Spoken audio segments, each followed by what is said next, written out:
Facebook was down only for 6 hours, but it did cost billions with a political impact also. So was it just an external cyber attack, or an insider job, or a technical fault, or a deliberate attempt by the company?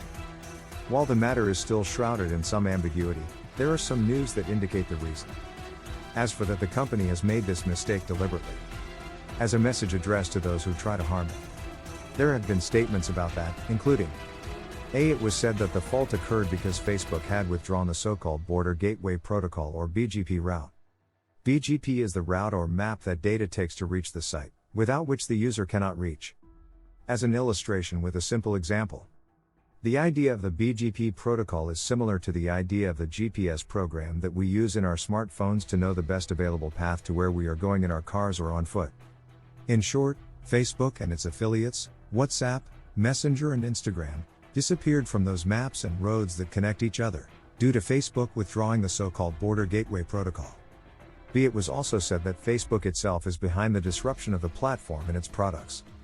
And that Facebook wanted from this intended interruption that the company's engineers, during the downtime, conduct a comprehensive survey and cancel all the sensitive issues that former employee Frances Haugen spoke about in the company's leaks. For fear of what might result from the session that will be held by the US Congress to hear the testimony of the former employee regarding the psychological damages of the network. By considering these factors that Facebook itself is behind this deliberate disruption, it can be easily concluded that these factors are weak arguments. What happened to the Facebook caused the company to suffer large financial losses. And the capitalist companies focus on the financial gain and the commercial reputation in their work.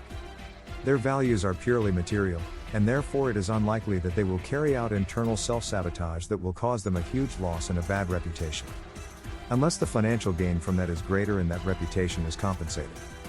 And there is no evidence for that according to what happened, and all this makes the possibility of deliberate internal sabotage by the company or its employees unlikely. As for the outage being deliberately caused by Facebook to cancel all the sensitive issues that the former employee Frances Haugen spoke about in the company's leaks.